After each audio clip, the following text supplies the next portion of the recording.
Hello everybody! Well, recently I did a series where I talked about book series I don't plan to complete. I'll link it up there. Today we are coming back with the opposite. Book series that I definitely do plan to complete. I have 8 books in this list. 8 books in this list. So let's get right on into them. These are the book series I do plan to complete. Coming in at number 1 is the second book that I read in 2020, so it has been an extremely long time between drinks, and that is Personal Demons by Lisa Desrochers. This is a YA fantasy book. It's dual perspective, following the perspective of Franny and, I believe, Luke? Yes! Woo! Go me! Second book that I read this year, and it had an impact. Okay, so the premise of this book is that we are following our main character, Franny, who is a human whose soul has not been tagged for heaven or for hell.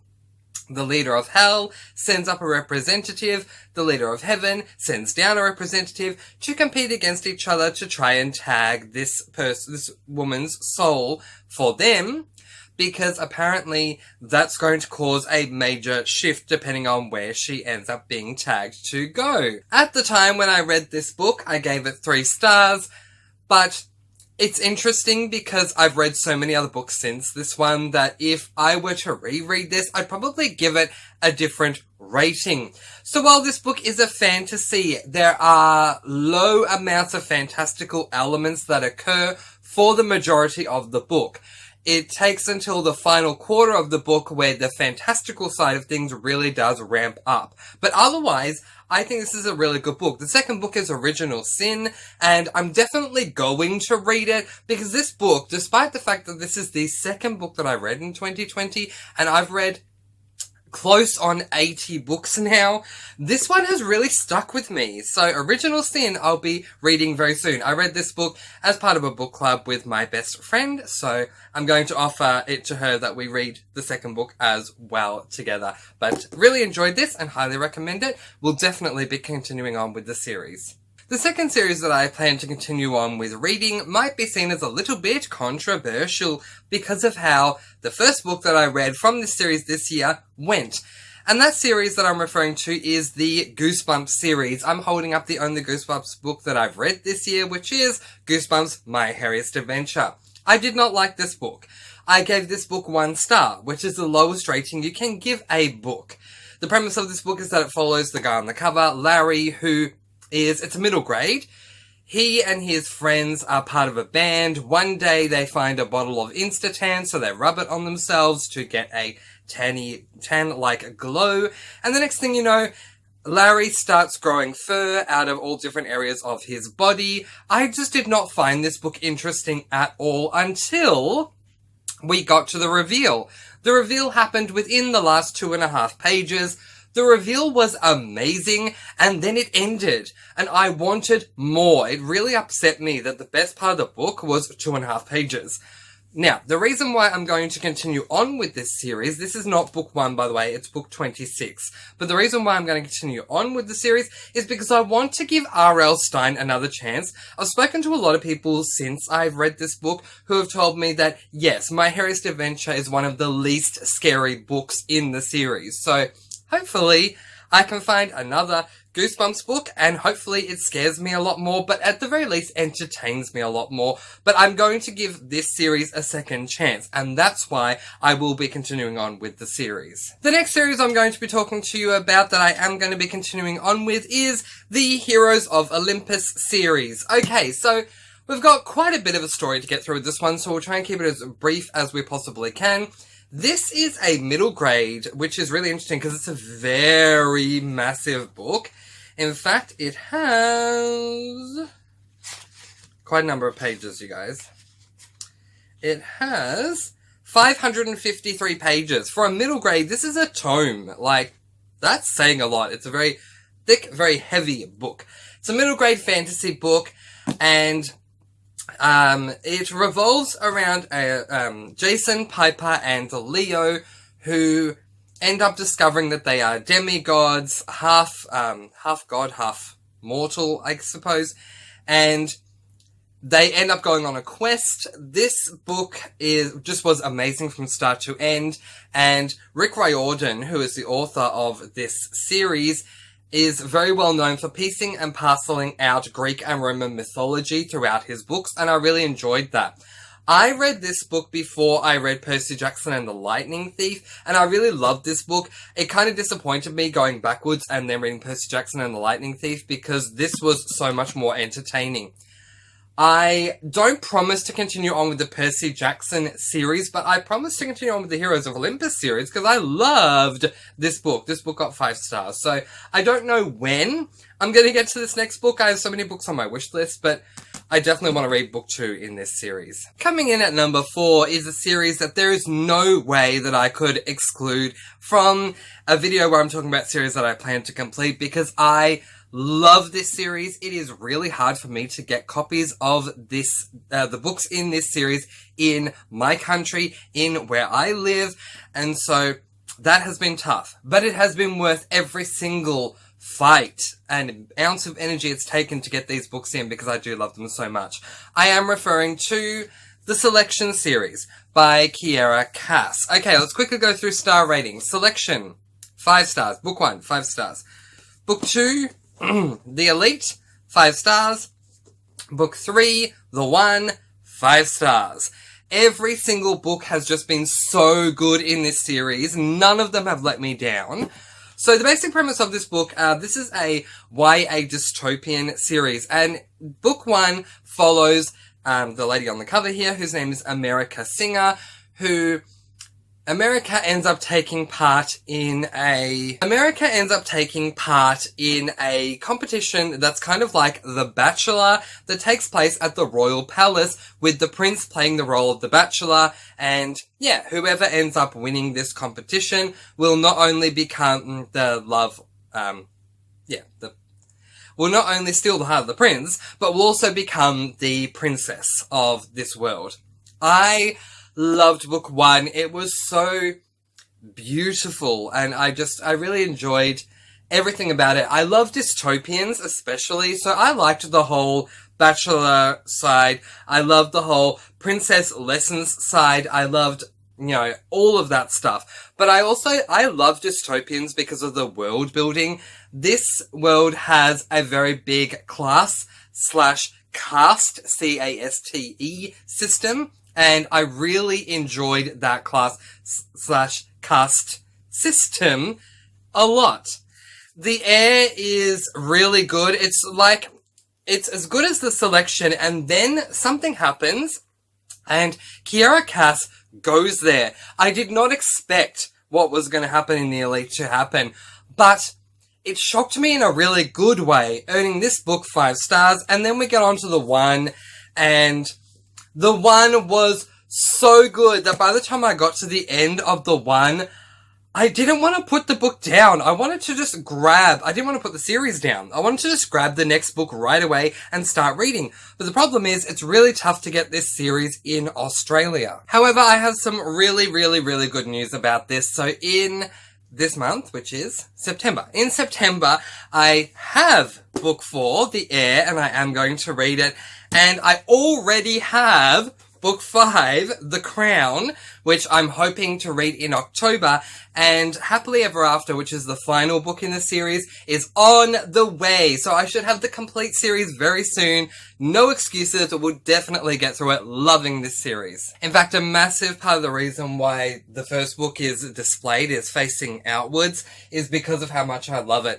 Any book that you spot on my bookshelves that are facing outwards only face outwards because they deserve the advertisement they get. So we've got this one, definitely this one, which you can kind of see, that is Pet Sematary by Stephen King. These ones, Letters to the Lost, Unstoppable by Maria Sharapova, and funny enough, Scythe. Really hard to point to this one. Scythe! I'll tell you why that's funny in just a moment. And that is because the 5th series that I definitely do plan to complete is the Arc of the Scythe series. So this series is called The Arc of the Scythe. Book 1 is Scythe, and book 1 is a YA... It's a sci-fi I don't get that it's a sci-fi, because this book doesn't read like a sci-fi to me. I've read a number of sci-fi books recently. I'm actually, in fact, currently reading one at the time of recording. And this book doesn't read like a sci-fi, it reads like a fantasy. But anyway, I'm going to let that go. The premise of the first book is that it follows a scythe. There are many scythes in this Arc of a Scythe world, but there is a scythe who takes on 2 human apprentices, teaching them everything that it knows, and it was just so intriguing to read. I also recently read book 2, Thunderhead. This series is by Neil Shusterman, and I will be reading The Toll at some point very soon. It won't be next month, but it will be soon. I do love this series. I gave book 1 5 stars, I gave book 2 4 stars, but I still loved book 2, and I loved the way that it ended. Neil Shusterman, or Schusterman, however you pronounce it. I've been saying it interchangeably all the time, so Neil Shusterman, Neil Schusterman, however you say it.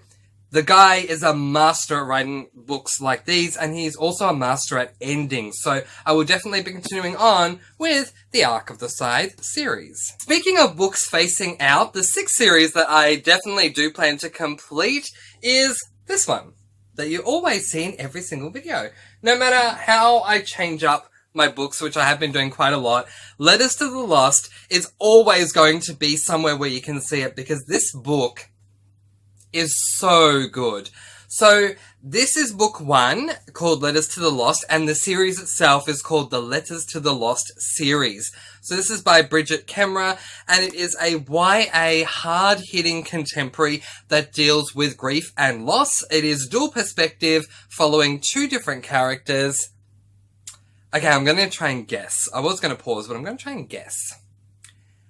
Declan and Juliet, and Declan. Woo! Hey! Way to go, Mr. Francy. Okay.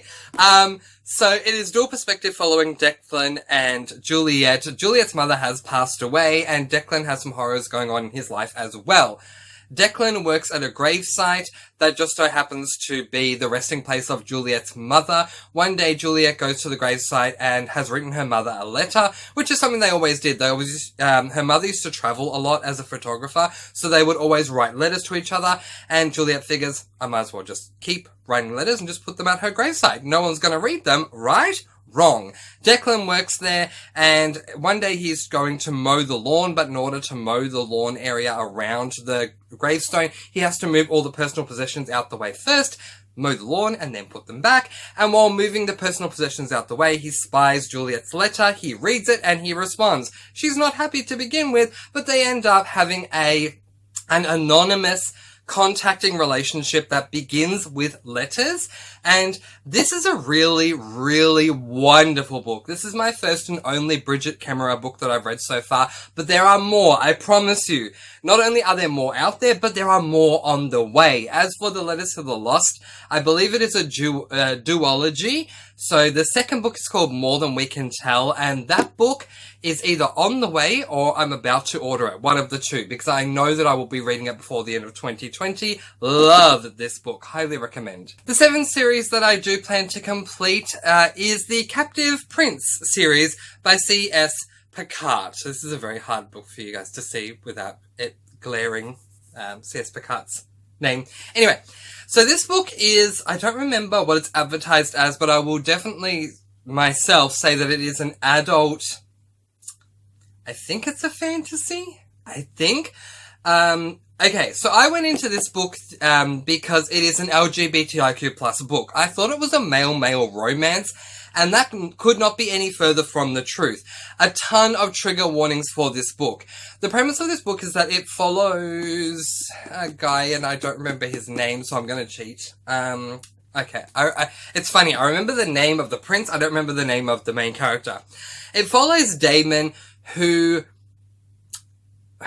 due to a set of circumstances, ends up becoming a unwilling pleasure slave for a prince, in a kingdom that is completely different to the one that he was in before. He was in another one, now he is transferred. Okay, he doesn't want to do this, but he's kind of forced into doing it. Now, this book has massive trigger warnings.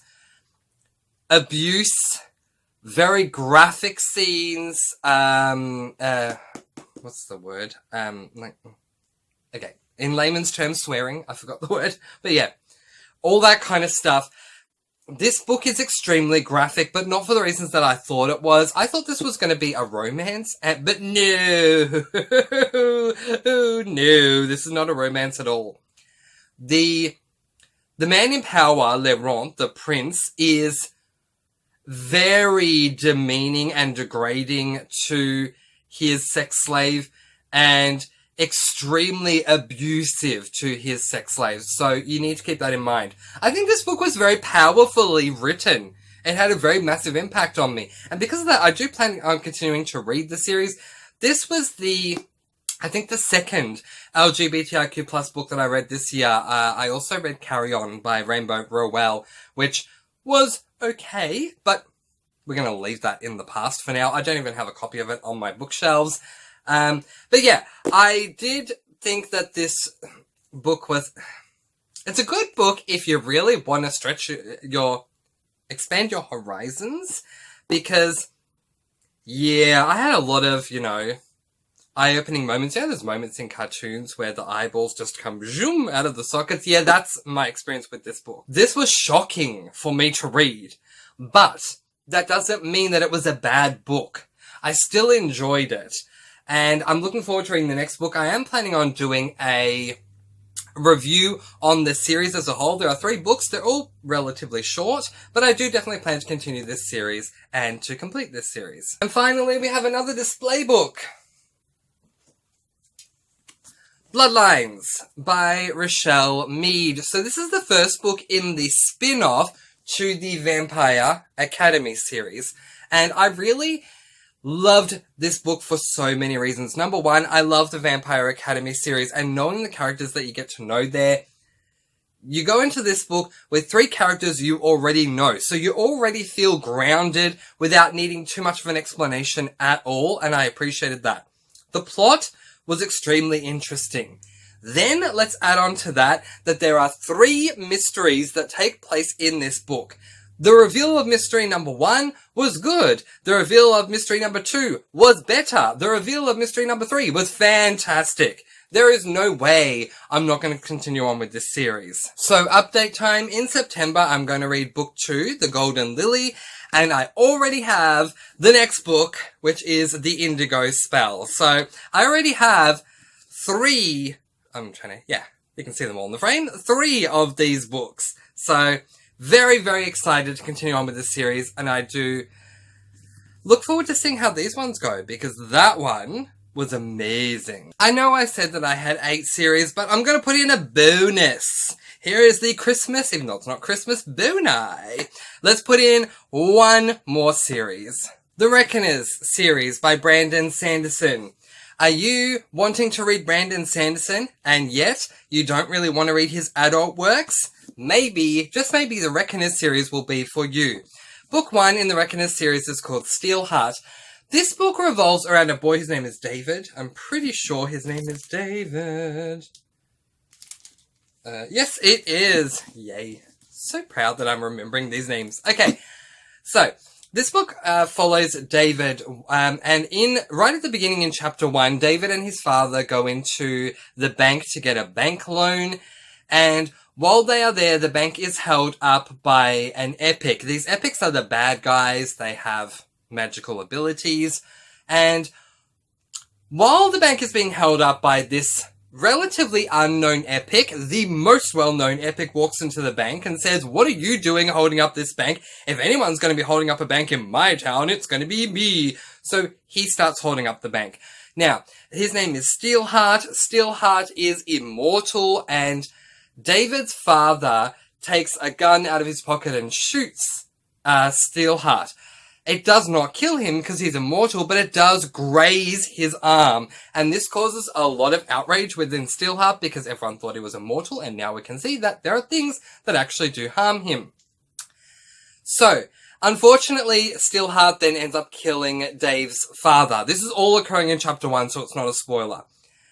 Then, for the next however many years that go by, David has one goal: to learn as much as he can about the epics in order to be able to fight them. And then one day in chapter 2, he ends up meeting a group of people called the Reckoners, who, that is their job. Their job is literally to go out there, locate epics, and fight them and defeat them. And David, because of his wealth of knowledge that he has acquired over the years between his father's death and meeting the members of the Reckoners, is a very valuable member of their team. So they take him on.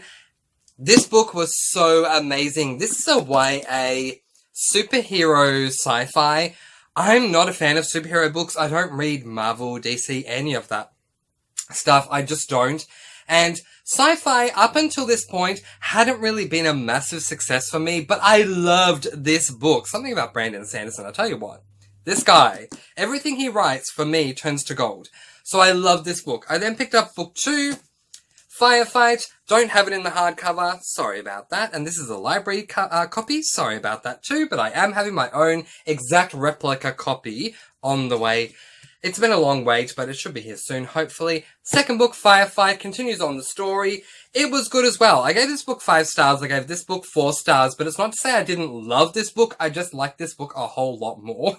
But I am definitely continuing on with the series. And a massive part of the reason that I know I will complete this series is because the final book, Calamity, is actually on my September. Really doing well with months here. Calamity is on my September TBR, third and final book in the series. So that is where we're going to leave it. If you have any comments, thoughts, and or questions, or any series that you want to set a goal for yourself to complete, let me know in the comments section below. But in the meantime, thank you so much for watching. If you enjoyed this video, please give it a like. It really assists my channel, and if you'd like to see more content from me, please do subscribe and hit that notification bell. I post videos every Tuesday, Thursday, Saturday, and Sunday, and I'll see you again soon. Mwah! Thank you for watching, and happy reading! Bye guys! Bye!